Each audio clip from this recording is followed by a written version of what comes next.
else's vision and then decide to pursue that person's vision, you will land flat on your face most times.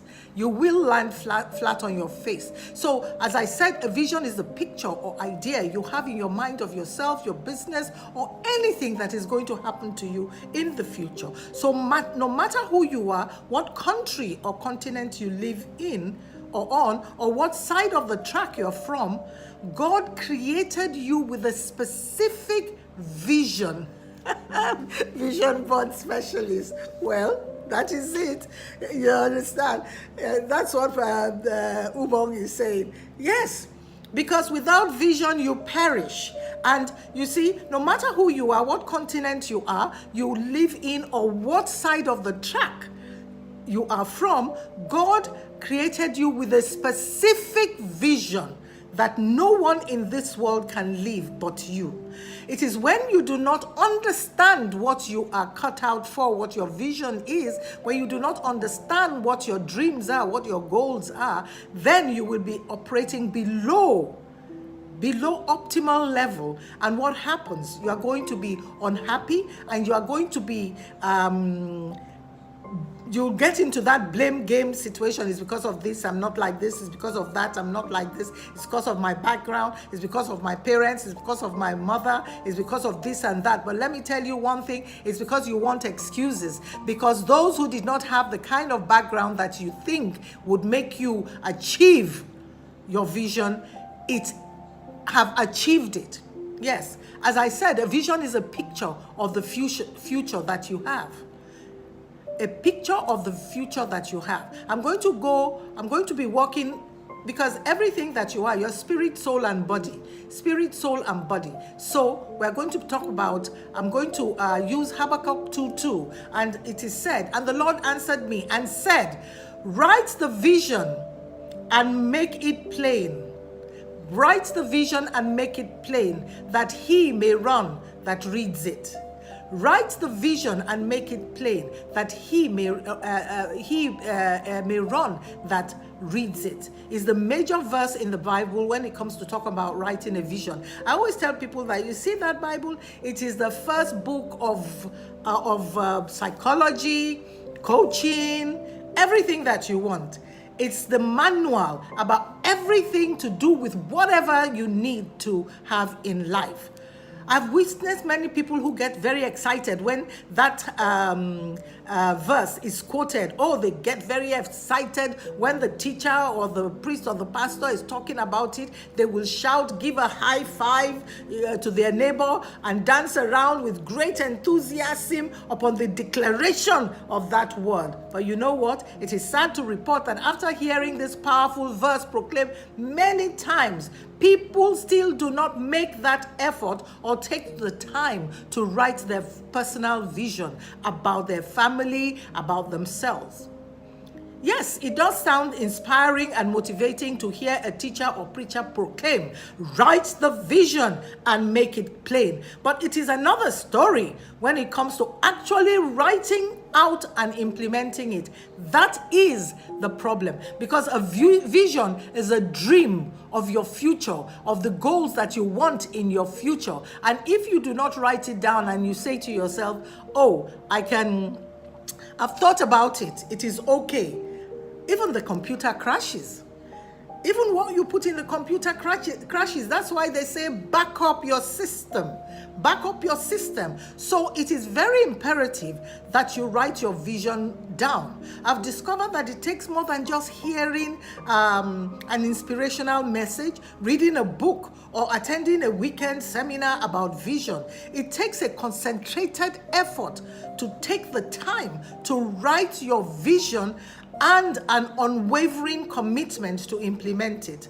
The problem is the commitment to implement that vision. We hear most people say life is a journey, life is short and should be enjoyed. Life is composed of departments that need to be optimized and balanced. If you say all these things, it's probably because you have a certain philosophy towards life that is illustrated in one or all of the statements I've just said above. And generally, the statement is something that you believe in, obviously. But do they actually encompass everything you believe in? Do they?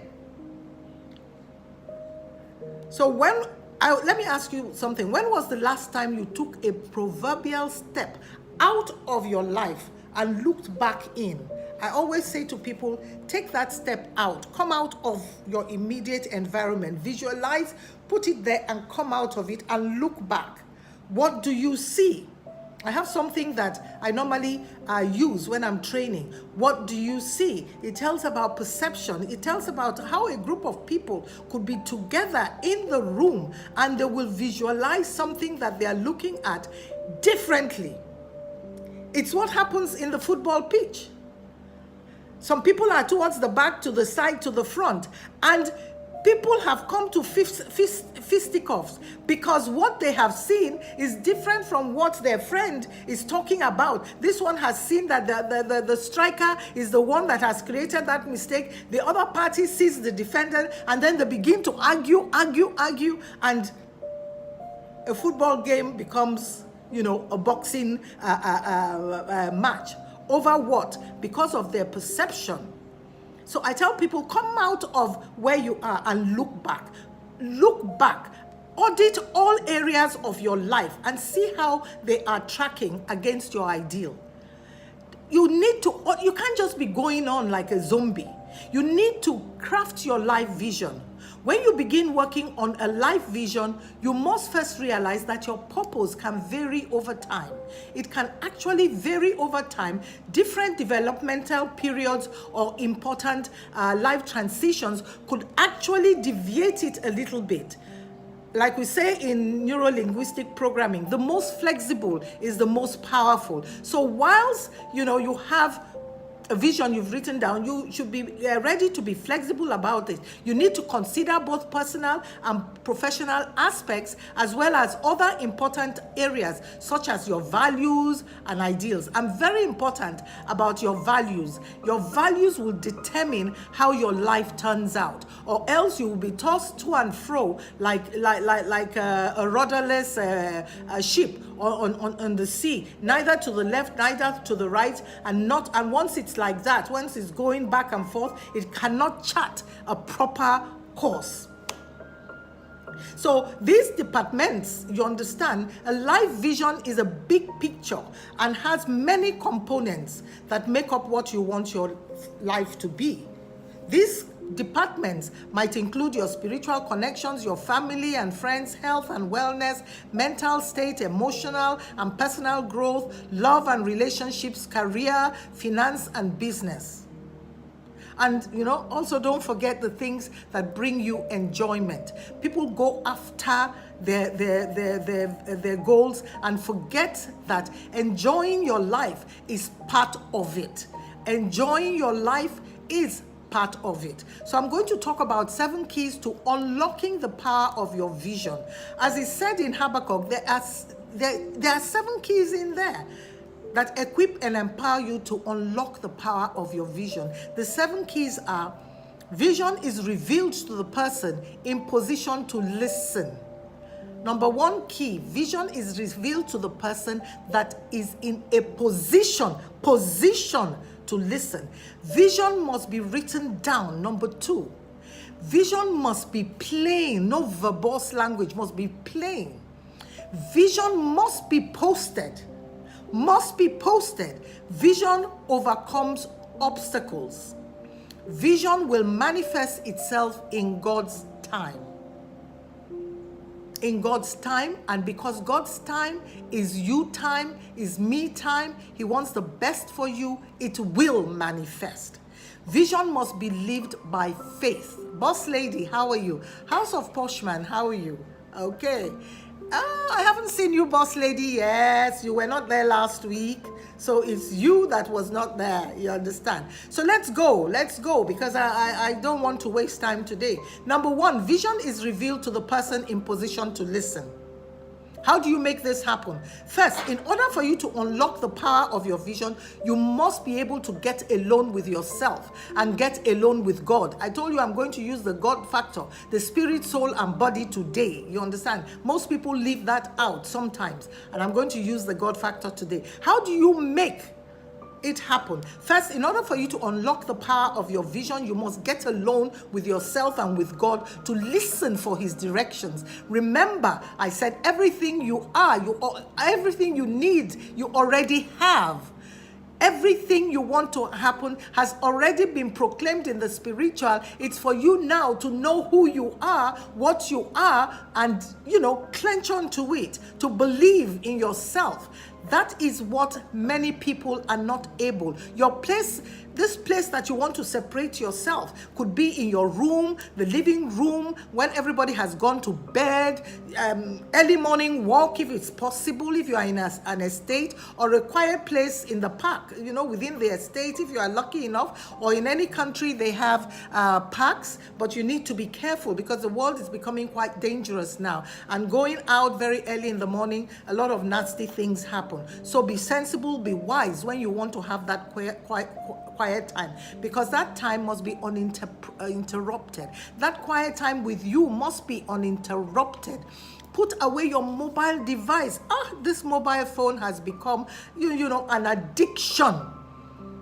An addiction. You put away your mobile device. Anybody who calls you that cannot call back, that business call that you missed, if it's yours, it cannot go anywhere. It can't.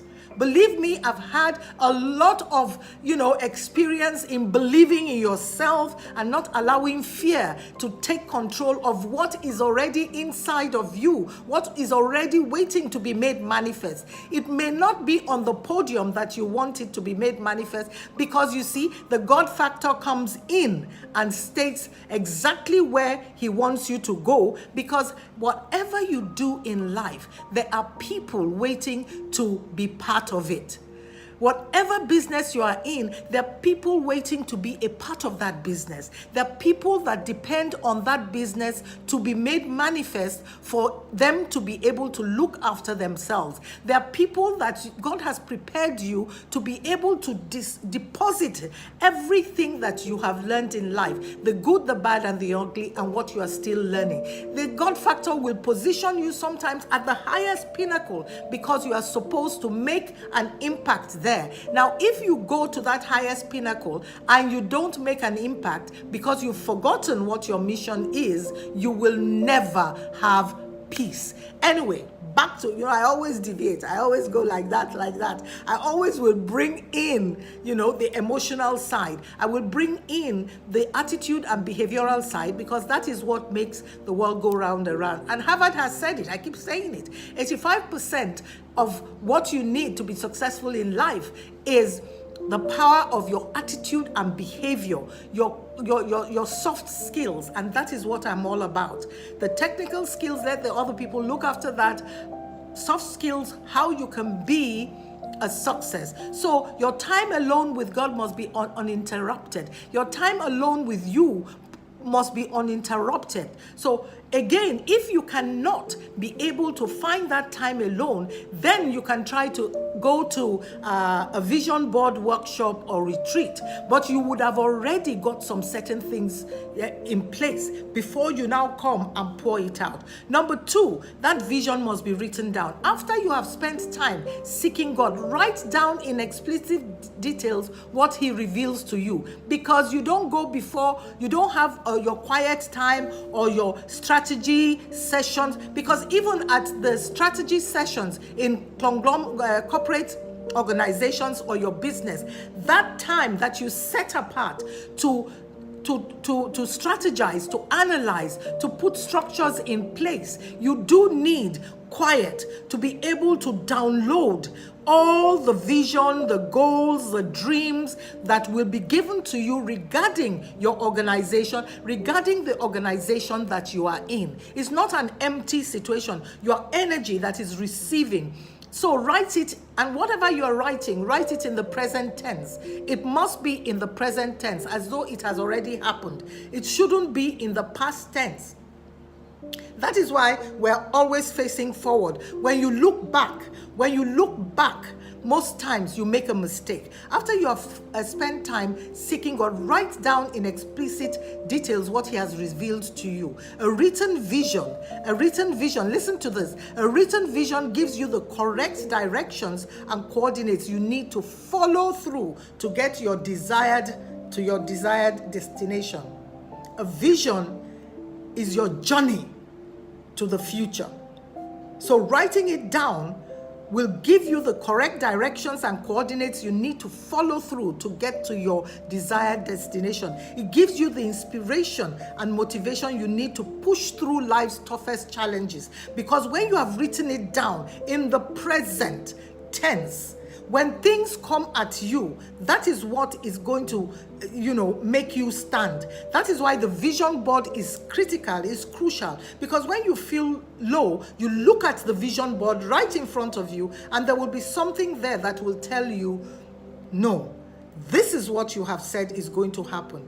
You have made your bucket list. You have sat with yourself and with God. You have downloaded all the things that has been put into your bucket list, and then you have written it down. Take an audit of how you are doing in all departments of your life. You need to do that. Don't say you do not have the time.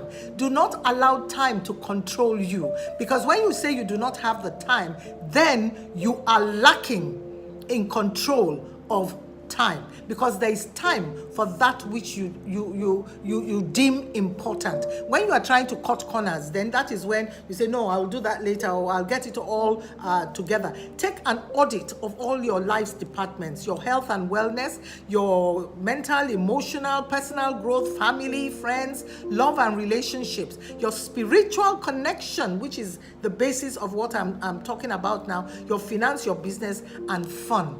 Fun. I was talking the other day with somebody and said, I'm so busy, I don't even have the time to eat. Zero. It just showed me that they're not in control of even that time. That business that is not making them able to eat or take time out, no matter how short, that means that certain things are not in place. Certain processes and procedures are not in place. Number 3, vision must be made plain. You need to write your vision in plain, simple language, understandable language that even a small person, fifth grader, can grasp it. Creating a vision that is clear and simple to understand eliminates confusion that hinder your progress. Most times what hinders the progress is when too many verbose words are put down, or too many verbose, timelines and processes and procedures. It's so cumbersome that when you just look at it, you say to yourself, where can I start? Where will I start from? So you need to write your vision down in plain language. Step 1, step 2, step 3, in plain language. A vision that is plain will energize you and ignite an excitement in everyone even connected to it, and they will run with it in eager anticipation. If you make it too verbose, it's going to cause a problem. I remember something that years back I used to use for training sessions too, or as an example. There were a class of students that came in for an interview, and one of the most important tests that they had was that they told them, how do you put a giraffe into a 16 cubic feet fridge? How do you put a giraffe into a 16 cubic feet fridge? And they left them there. All these, gigs and all these akadas and everything. It was, they were a technical team. And I can't even remember whether it was an exam or it was a job. So the moderator stood there and was waiting. They were calculating x over 0 and all this algebra, geometric, whatever it is.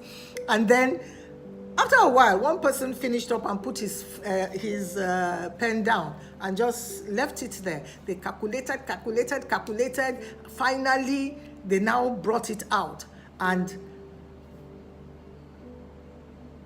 the moderator now asked, how do you put the giraffe into a fridge? He said, well, you cut it up into XYZ pieces, and you do this, and you do that, and you do that. Told him to stop, asked the second one, then told that one that finished early, because he was amazed at that one that finished early. So he said, what happened? How did you put your giraffe into the fridge? He just said, you put the giraffe into the fridge by opening the fridge and putting the giraffe in. Open the fridge and put the giraffe in. Simple. Remember the question, how would you put a giraffe into a fridge?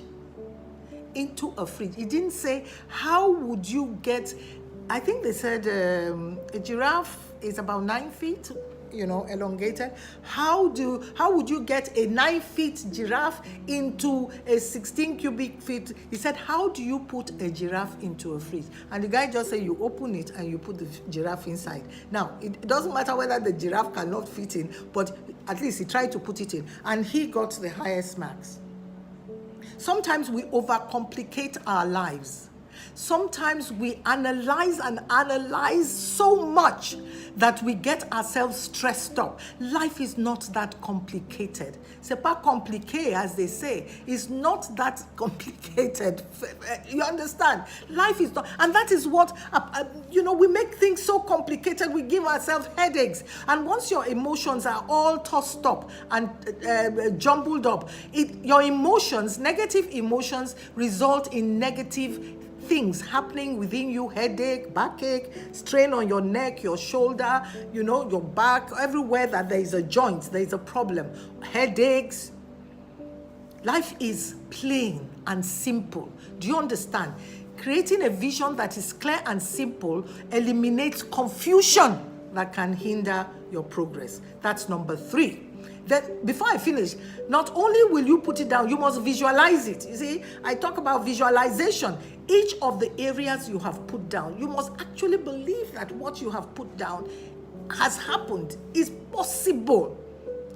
You understand? Envision your life, your ideal life in each of the departments. I talked about the different areas, the basic human needs of your health, your wealth, your security, your love, your environment, and fun. When I do the wheel of life with people, they put the fun bit is so low down there. No wonder they are not happy, because it's not balanced. You understand? It's not balanced. And we're going to do the serious wheel of life at the next vision board meeting coming up on the 18th. You better register. You understand? It's already August. We're getting into August. All that confusion that you have in your mind, come on, take your Ashwebi money or your Ashwebi cap and register. Number 4, vision must be posted.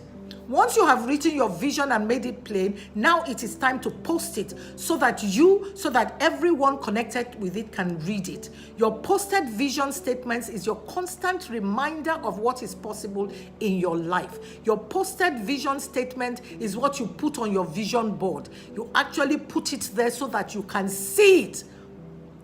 Koro, you understand? The key to stepping into a life built by design is to get clarity out of what you really want. Get clarity out of what you really want.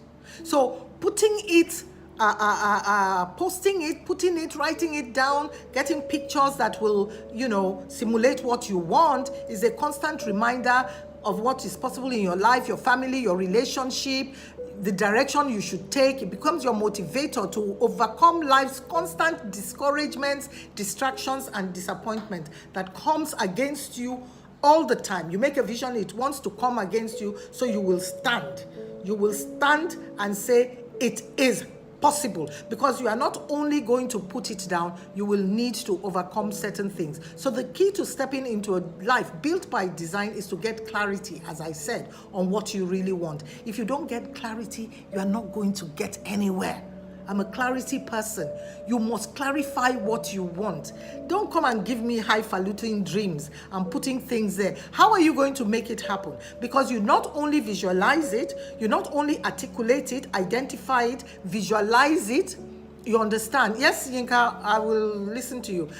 visualize it, you must, and when you put it down, when you post it, you must put a procedure in place of how you are going to achieve it.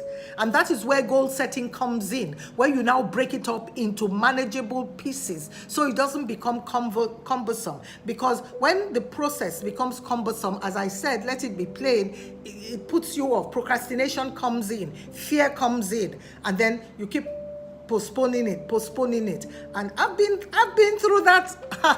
I've been through that. They say, physician, heal thyself. I had to heal myself first because I could even get to this point. And most times when you know a lot of things, when you know a lot of things, most time it has its plus and its minuses. It can actually either stunt you or get you moving very fast. Number 5, vision overcomes obstacles.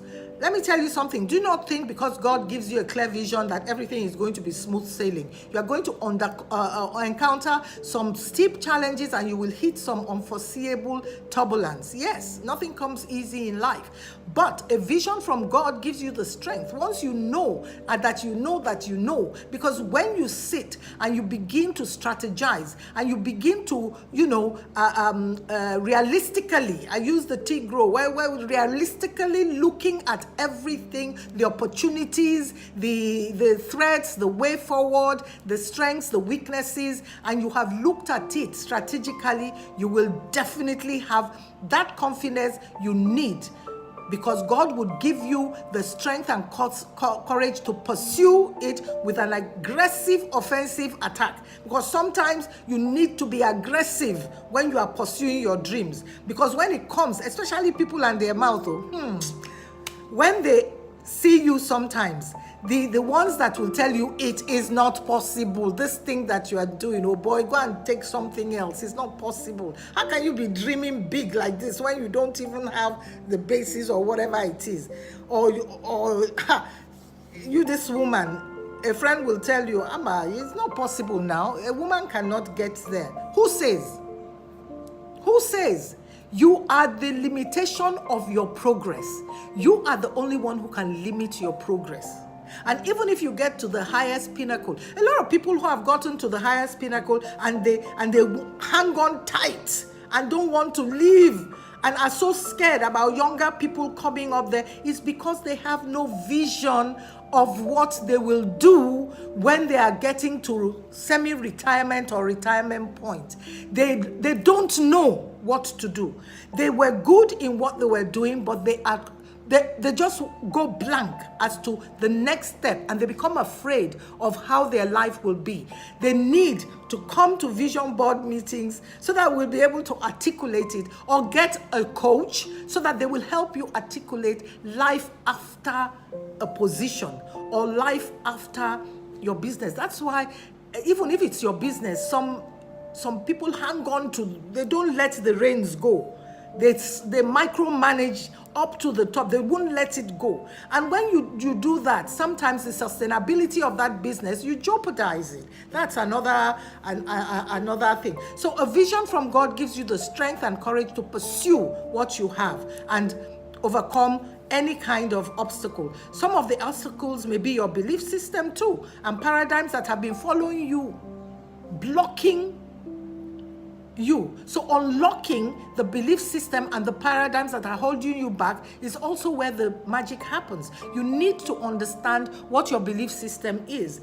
Those words that you use, it's not possible, I cannot do it, it's difficult, I have no money, I have no godfather, I have no this, I have no that. Who says? I can't leave this very lucrative, high-paying, high-powered job because I may not be able to sustain my lifestyle. What if they sack you? And many things happen in this day of technology that is replacing human beings. Top executives, their positions are going to be compromised very soon. They need to know how to turn all their experiences, their advantages into a consultancy business or something that will now empower them and make them flow in the fullness of their ability. It is not over till it's over, and you learn, you keep on learning. And for the younger ones, you better go into technology, all the codings and all these things, because that is what will run the whole economy, the whole system. That is what will generate and create wealth. So some of the obstacles may be your beliefs. There needs to be a paradigm shifting, a complete paradigm shifting. You must identify them. You must unlock them and create new beliefs and install them. You must create new beliefs and install them in order to create a new reality for you. Yes, you can. You can. A belief was placed there due to circumstances, and that belief can be changed once you decide you are going to change it. Number 6, vision will manifest.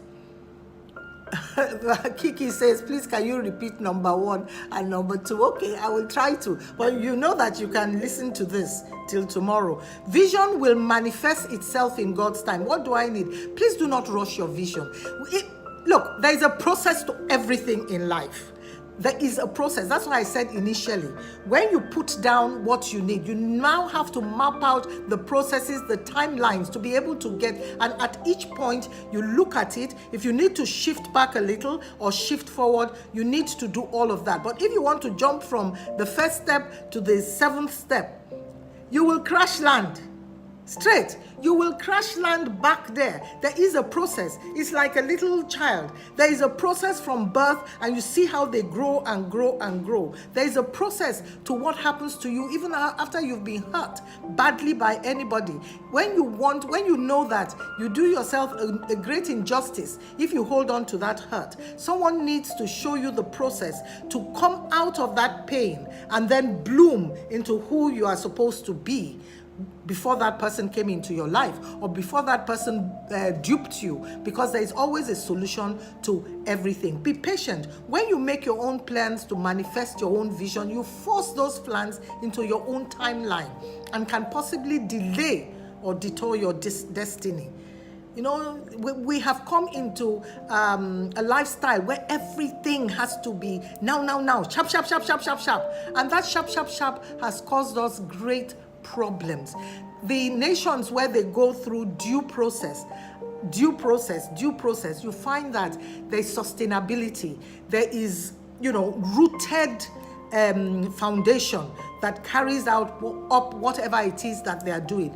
Visions manifest when God determines the right time. And the right time is when you have done your own work, and then suddenly all the pieces will begin to fall into place. Number 7, and the last one, vision must be lived by faith. The more you focus your attention on your vision, the more your faith grows. Taking slow and steady faith steps on your vision journey opens the door for opportunities to succeed. They call it the law of attraction.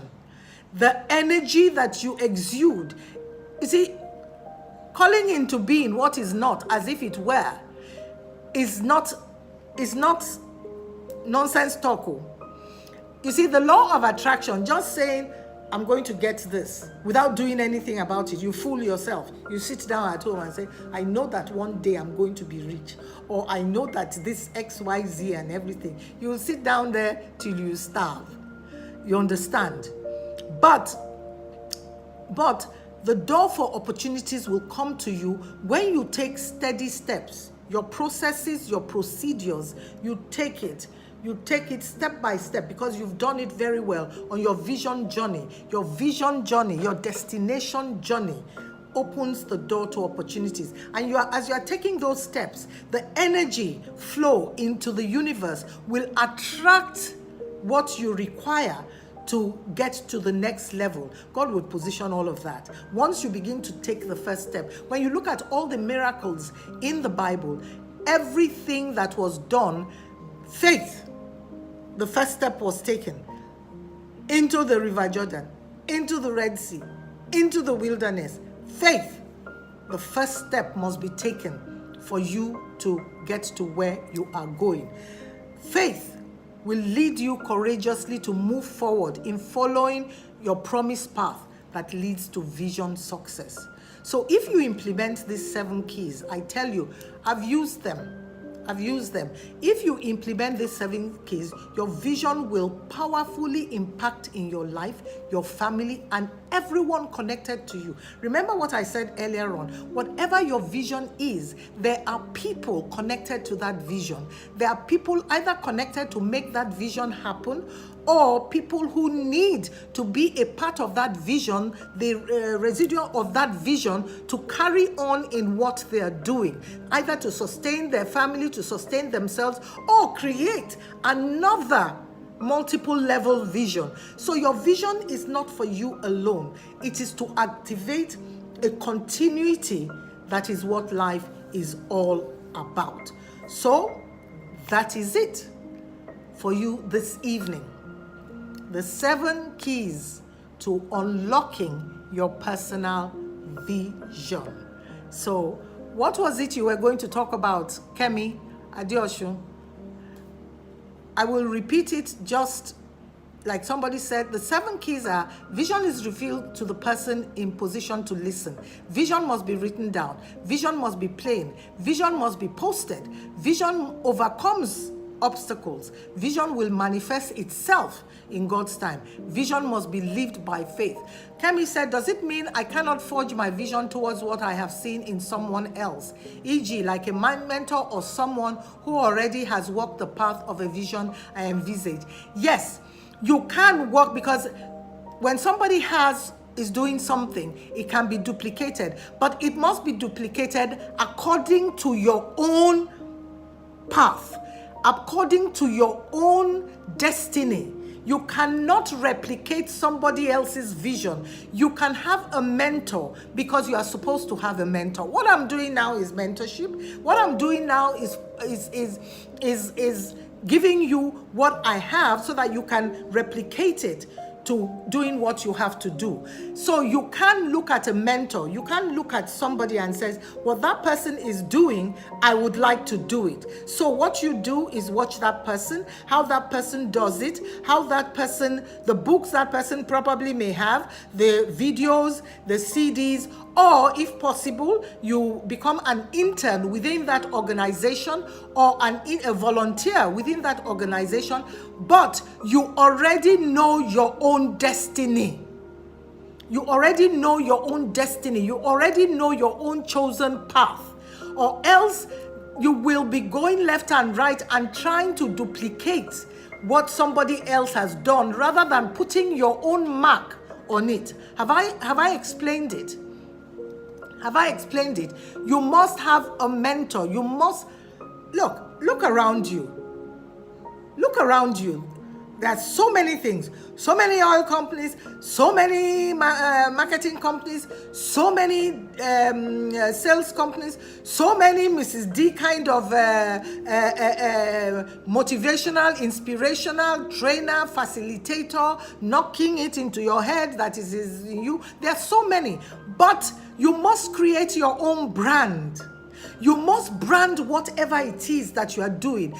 Don't try to imitate me and the way I talk and the way, if you notice, I use my hands a lot, you understand? Because it's natural to me, but you can become a knowledge, you can become somebody who transfers knowledge, and you will do it in your own style. You will do it in your own way, in your own different way, but don't follow somebody to the end of it. Now, somebody says, must you have a one-on-one contact with your mentor or observe your Yeah, I just said it. You don't need to have a one-on-one with your mentor. You are looking at me, but I have touched a lot of people's lives. I get mail every day, and that's what keeps me going. I've touched many people's lives, and that's what keeps me going. But they haven't met me. And yet, we talk on the phone, we relate like this, we Skype, I answer emails. When it comes to professionalism, of course, they have to book their sessions. But sometimes I meet them in very odd places. I will suddenly see someone come to me and say, Mrs. Daniel, I am one of your followers. I I follow you, you give me inspiration, you give me this and that, and I'm so pleased, I'm so happy. And that is it. So you see, Yinka, that answers Claire's one or two is number one or two, where you write it down and everything. You have a mentor. How do you choose a mentor? You choose a mentor by prayerfully,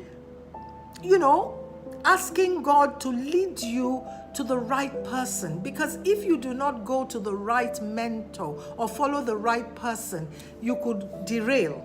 I see it all over the place, where somebody seems to be actually doing what you would like to do, but they have compromised their values. The way you find out is, what is your value system? What is your value system? Is it in sync with the other person's value system? If it's not in sync, that's why some people who have, different value systems at the workplace, they cannot work together. After some time, they may have to leave. In a marriage, if you did not make sure that your value system is in sync with one another, you will constantly have problems. Anywhere, you must know your value system. Like I have something coming up very soon that's journey to self-discovery, and in it's loaded. It's a loaded program that will open your eyes to the vast opportunities that you have, that you are blinded to, and which sometimes what you've been through has blinded you to it. And it may seem that you are successful, but you are doing things that you don't want to do behind the screen, underneath the veneer, because there are aspects of your life that you have not you haven't addressed. Things that happened in your youth, things that happened somewhere down the line, and you have suppressed it. And nothing that you suppress will keep suppressed.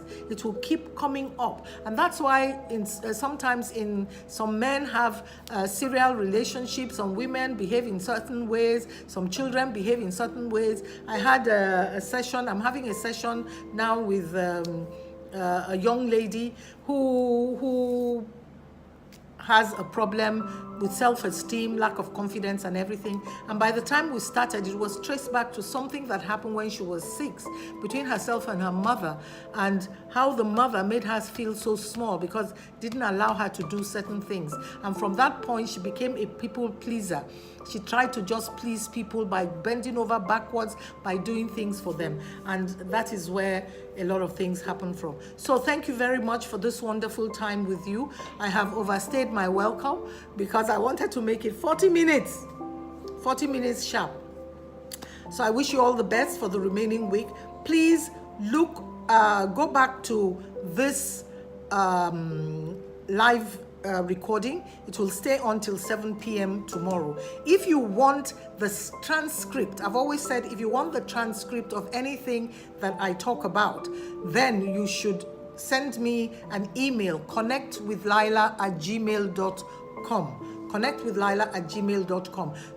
The transcript will not have everything, because a lot of things I say offhand, but I'm a teacher. I always write down my outlines. I always do my research. I always do everything, because I don't want to just talk offhand and forget salient points.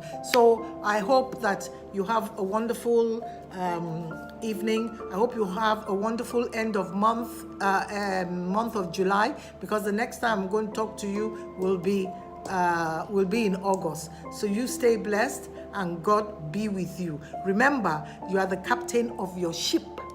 You steer it well. You are phenomenal.